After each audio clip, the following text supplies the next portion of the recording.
करिए great Indian TV news channel को और बेल आइकॉन को दबाइए लेटेस्ट न्यूज सबसे पहले देखने के लिए।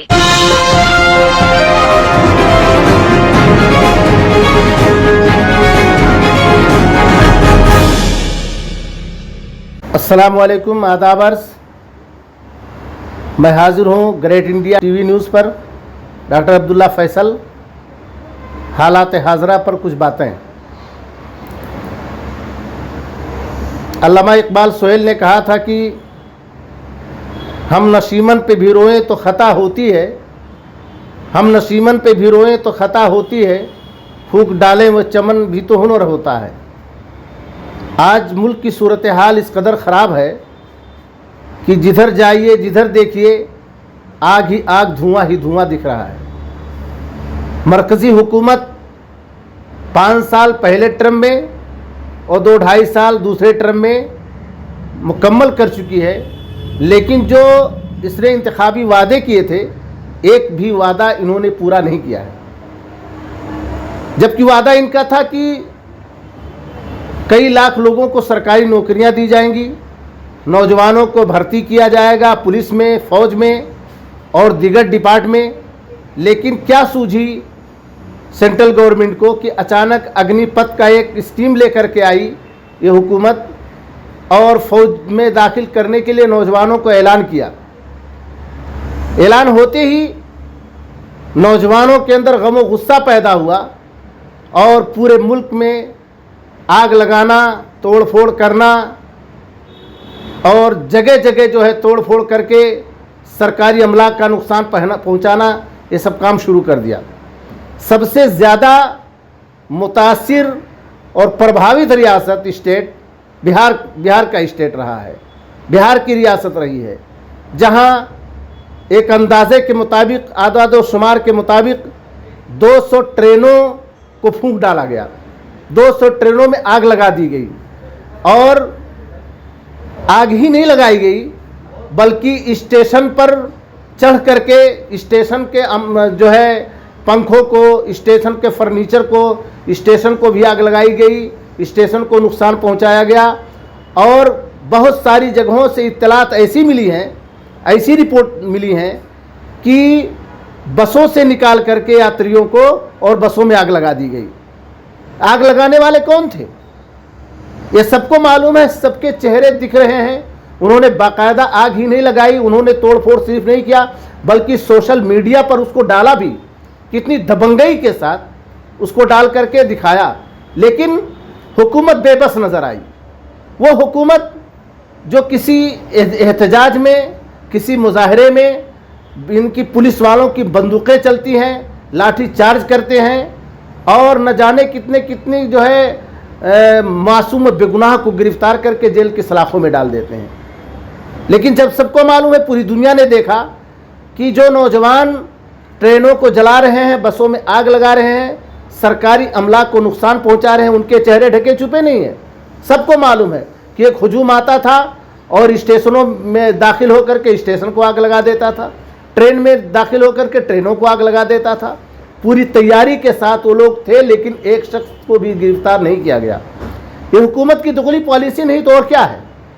आपने देखा होगा कि नुपुर शर्मा और नवीन जंदल के बयान, जहरीले बयान जो दिए थे और नबी करीम सल्लल्लाहु अलैहि वसल्लम की शान में जो गुस्ताखी की थी, मुसलमानों को ही तकलीफ़ नहीं पहुंची थी बल्कि बहुत सारे अहले इंसाफ हिंदू को भी तकलीफ़ हुई थी और सबने एहतजाज करना शुरू कर दिया था, सबने उनकी मजम्मत की थी।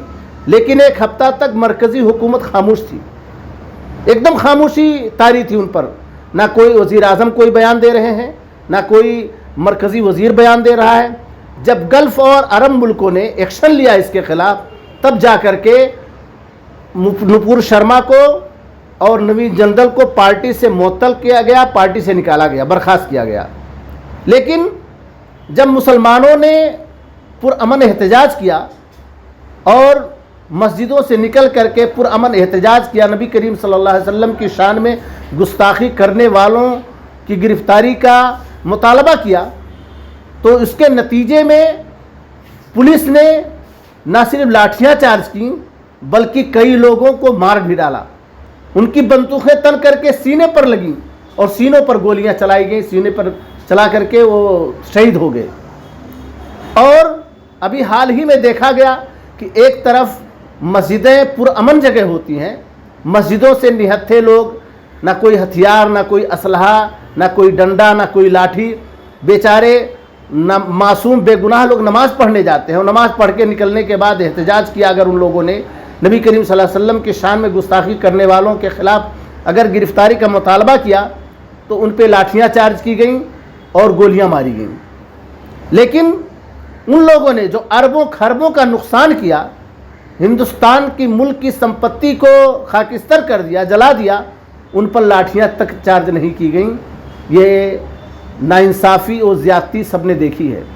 तो कहने का मतलब ये है कि आज मुल्क में गैर यकीनी सूरत हाल है, गैर यकीनी का माहौल है और हिंदू मुस्लिम सिख ईसाई सब अमन चाहते हैं।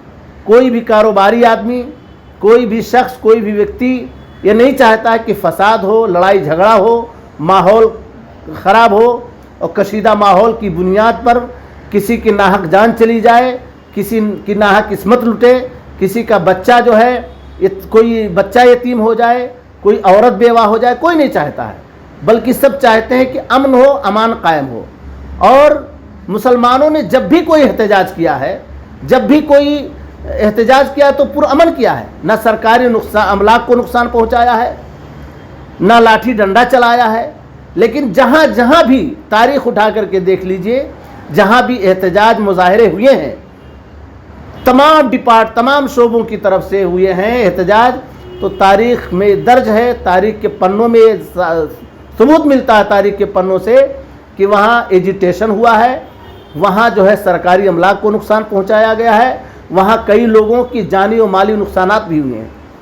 लेकिन हुकूमत मुस्लिम दुश्मनी में और ख़ास तौर से बहुत सारी फ़िरका परस्त तंजीमें और सांप्रदायिकता ताकतें हमेशा ऐसा माहौल बनाने की कोशिश करती हैं ताकि हिंदू मुस्लिम में तनाव पैदा रहे और माहौल कशीदा रहे और हमारी सियासत चलती रहे। इस पर जो है किसी शायर ने कहा है कि अगर आग लगती है, कहीं भी आग लगती है, तो आग लगने से जो नुकसानात होते हैं किसी कौम, किसी जमात, किसी एक गिरोह पर नुकसान नहीं होता है। आग ये नहीं देखती है कि हिंदू का घर है, कि मुसलमान का घर है, कि सिख का घर है, कि ईसाई का घर है।